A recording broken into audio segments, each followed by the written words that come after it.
ఈ రాత్రికి నీ మొగుణ్ణి.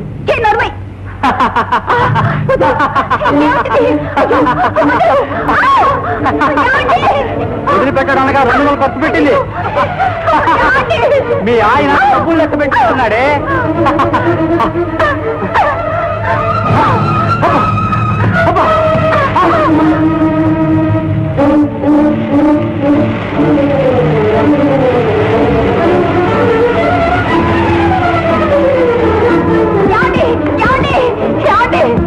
ఏమిటి?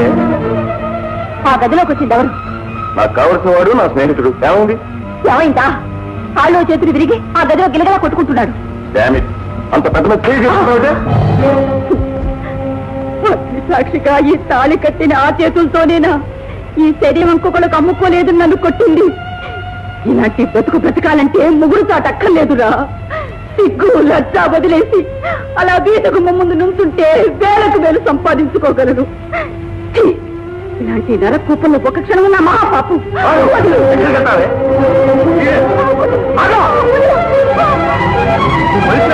కట్టుకున్న పిల్లల్ని ఇలా బజారు పెట్టాలి సిగ్గులేదు. ఇది మొగుడు పిల్లల మధ్య విషయం. మొగుడిగా వస్తుంది. ఏం కూర్చోవు?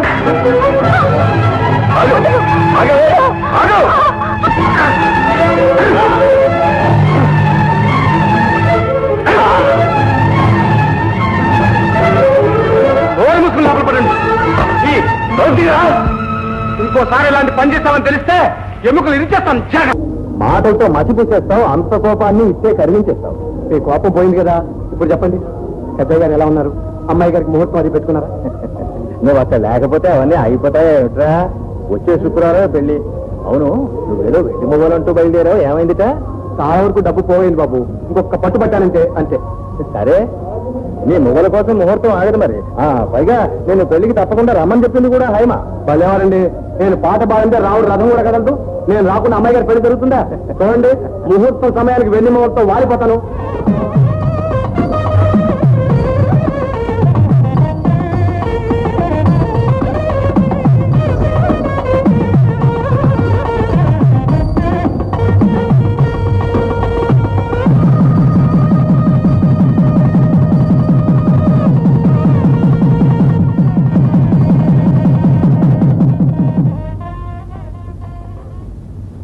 అమ్మాయి గారు చేశాను. అమ్మాయి గారు, అమ్మాయి గారు, అక్కడ వాళ్ళందరూ పెద్ద పెద్ద బహుమతులు ఇస్తూ ఉంటే ఈ చిన్న కానుక చూసి వాళ్ళందరూ నవ్వుతారేమోనని సిగ్గేసింది.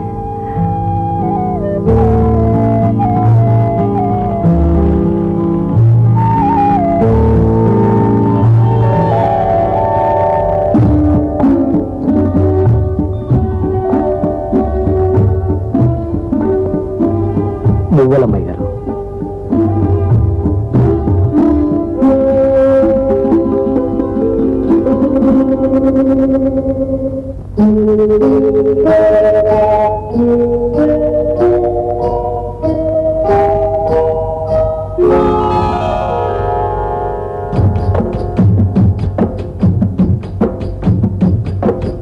అందానికి అందం పుత్తడి బొమ్మ, అందరికీ అందనిది పూచిన కొమ్మ.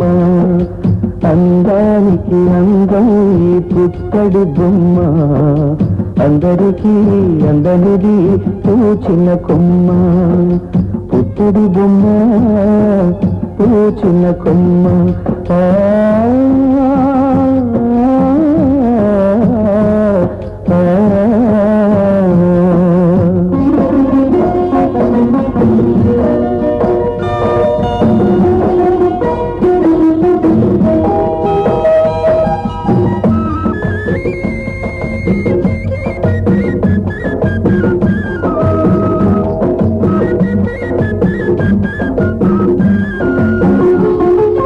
పలకమన్న పలకది పంచదార చిలక, కులుకే సింగారమైన కొలసిగ్గుల మొలక. పలకమన్న పలకది పంచదార చిలక, కులుకే సింగారమైన కొలసిగ్గుల మొలక. ఎదకన్నా లోతుగా పదిలంగా దాచుకో, ఎదకన్నా లోతుగా పదిలంగా దాచుకో. ఎదిరించే కదవిలో పదమూది పాడుకో పుత్తడి బొమ్మ పూచిన కొమ్మ అందానికి అందని పుత్తడి బొమ్మ అందరికీ అందనిది పూచిన కొమ్మ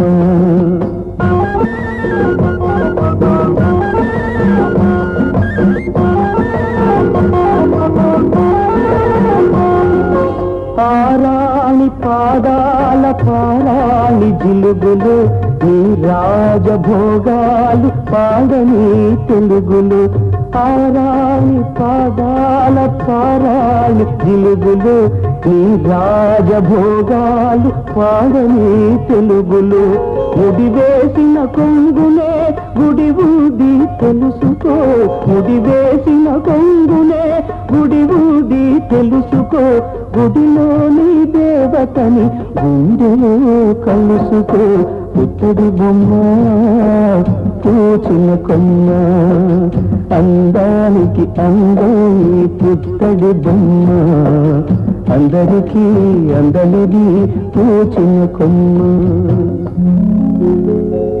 ఈ జన్మకింతే ఇలా పాడుకుంటాను ముందు జన్మ ఉంటే ఆకాలి నువ్వని కుడతాను పుత్తడి బొమ్మ పూచిన కొమ్మ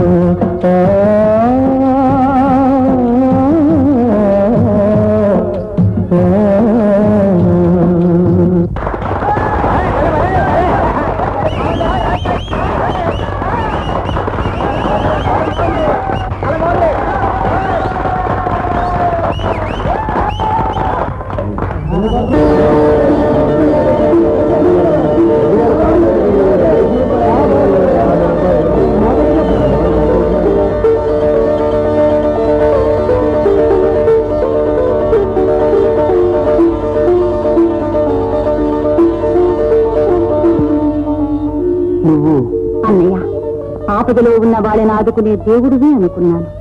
కానీ నీ మధుర గానంతో వందలాది ప్రజలను మేమర్పించి త్యాగరాజుని కూడా అనుకోలేదు.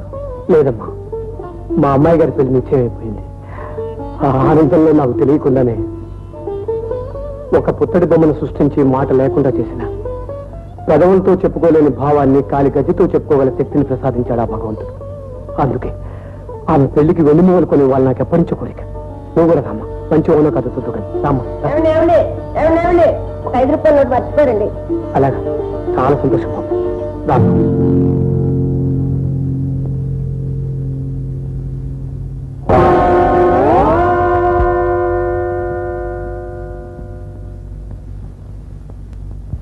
ఏమండి, ఆనాడు వెన్నుమూలు చూసానే, అవి ఇప్పించండి. డబ్బు పూర్తిగా తెచ్చేసాను.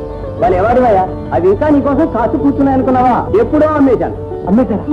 నాకు ఇబ్బంది మాటిచ్చి అమ్మేశారా? మీరేం పెట్టమనిసింది? పోయినయ్యా, ఇంకో చోటు చూద్దాం. అవునోయ్, అలాంటి దొరకకపోతే రాత్రి పురమేశ్వరం మరీ చేయించుకోగలను. ఏమనుకున్నారా ఏమో? ఆగవయ్యా రామచంద్ర, ఆగు. రావయ్యా. ఏంటయ్యా? వాటి మీద నువ్వెంత మోజుగా ఉన్నావోనని సరదా కన్నానయ్యా. భద్రంగా దాచి ఉంచా. ఇదిగో తీసుకో. చాలండి, ఇప్పుడే వేరపడం. అది ఇంకోసారి మెరుగు పెట్టామండి. ఇదిగో డబ్బు.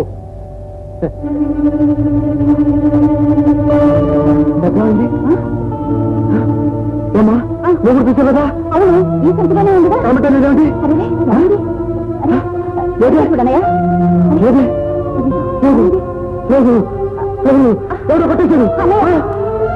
ఎక్కడ పోయిందని ఎవరు కొట్టేశారని వెతుకుతావు? అవును, నీ పిచ్చిగాని ఇంకా వాడు అక్కడే ఉంటాడా? అది కాదు సుమా, కడుపు ఆయగట్టుకుని పైసాకు పైసా కూడబెట్టాను. ఆ బొమ్మల కోసం రాత్రి బొమ్మలు కలవరిస్తాను. ఏమండి, రేపే మా అమ్మాయి కనిపించి ఎంత వడ్డీ అయినా సరే అరువు కనిపించండి. ఆ దేవుడి మీద ప్రమాణం చేసి చెప్తున్నాను, 10 రోజులప్పుడు మీ డబ్బు తిరిగి ఇచ్చేస్తాను. ఎందుకన్నయ్య అలా ఇదైపోతావు? ఏమండి, ఆ మూల ఇవ్వండి, నీ డబ్బిస్తాను. కుసుమా, అన్నయ్య, నాకింత ఉపకారం చేశావి, ప్రతిఫలంగా నేను ఈ మాత్రం చేయకపోతే ఆ రుణం అలాగే ఉండిపోతుంది. అది కాదు కుసుమా.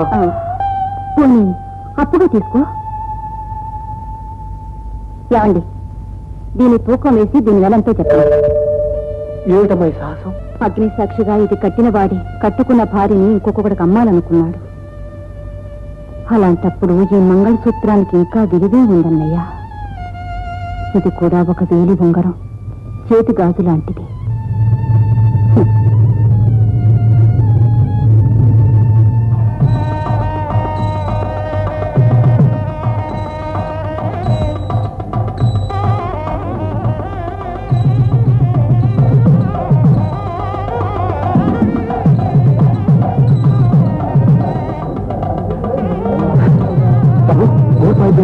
అవలేదు లేదు కదా?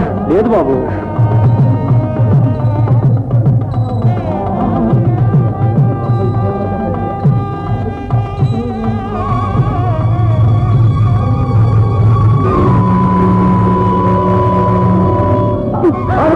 ఎక్కడ కట్టావే? నువ్వు మనిషివేనా? కట్టుకున్న పిల్లల్ని ఇలా బజారు పెట్టాలి సిగ్గులేదు? నువ్వెవడేవా? ఇది మొగుడు పిల్లల మధ్య విషయం. మొగుడివా? వస్తుంది ఏం కూర్చో.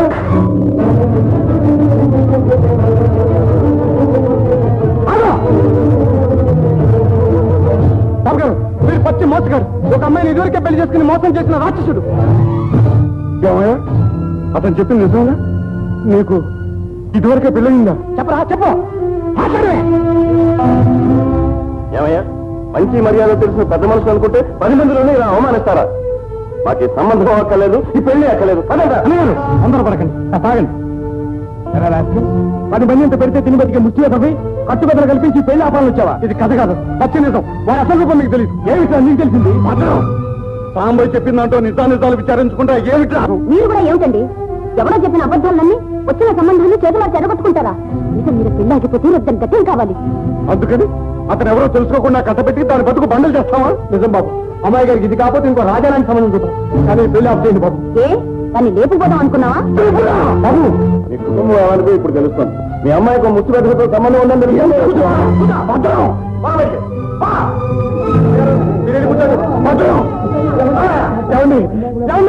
ఇంతమందిలో ఒక్కళ్ళేనా మాట్లాడండి. ఈ పెళ్లి ఆఫ్ చేయండి. మీ కళ్ళ ముందు జరుగుతున్నాయి, ఆపండి. అమ్మాయి గారు మీరు వచ్చండి. 2 పెద్ద చెరువులు పశ్చిమ ఆసియాలో ఉన్నాయి. వీటిని అక్కడున్న ప్రజలు ఈ చెరువుల్ని సముద్రాలు అని పిలుస్తారు. కానీ అవి మాత్రం చెరువులే. ఈ 2 చెరువులు కూడా ఒకే నది నుండి వచ్చిన నీళ్లతో ఏర్పడ్డాయి.